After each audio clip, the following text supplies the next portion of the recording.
My name is Yashashwini. I am studying in the class 9. I am the head girl of Sri Vidya Public School. It's a great honor to stand here as front of you.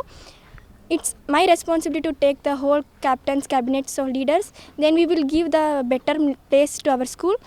It's like the CBSE process is going in our school. From last year, it was just like captains we were doing ourselves. But this time, it's developing our rules and regulations more. ಮೊದಲನೆಯದಾಗಿ ನಾನು ನಮ್ಮ ಶಿಕ್ಷಕರು ಮತ್ತು ನನ್ನ ಸ್ನೇಹಿತರಿಗೆ ಧನ್ಯವಾದವನ್ನು ಅರ್ಪಿಸುತ್ತೇನೆ.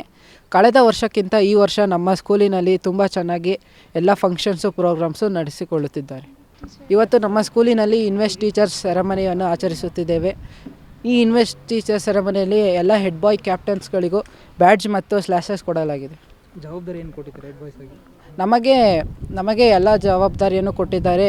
ನಾವು ಎಲ್ಲ ಮಕ್ಕಳ ಶಿಸ್ತು ಮತ್ತು ನಿಯಮವನ್ನು ಕಾಪಾಡಬೇಕು ಹಾಗೂ ಸ್ಕೂಲಿನ ನಿಯಮವನ್ನು ಕಾಪಾಡಿಕೊಳ್ಳಬೇಕು. ಎಲ್ಲರಿಗೂ ಮೊದಲನೇದಾಗಿ ನಮಸ್ಕಾರ.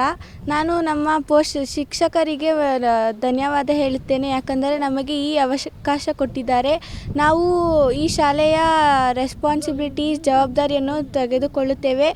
ನಾವು ನಮ್ಮ ಕರ್ತವ್ಯವನ್ನು ನೆರವೇರಿಸುತ್ತೇವೆ. ಮುಂದೆ ನಿಮ್ಮ ಸ್ಕೂಲ್ ಯಾವ ರೀತಿ, ಕ್ಲಾಸ್ಮೇಟ್ಸ್ ಆಗಲಿ ಸ್ಕೂಲ್ಸ್ ಆಗಲಿ ಯಾವ ರೀತಿ? ನಾವು CBSE ಪ್ರೋಸೆಸ್ನ ಮಾಡ್ತಾಯಿದ್ದೀವಿ ನಮ್ಮ ಸ್ಕೂಲ್.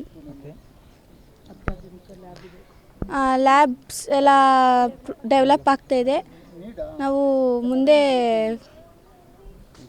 ನಮ್ಮ ಸ್ಕೂಲ್ನ ತುಂಬ ಡೆವಲಪ್ ಮಾಡಬೇಕು ಅಂತ ಅಂದ್ಕೊಂಡಿದ್ದೀವಿ.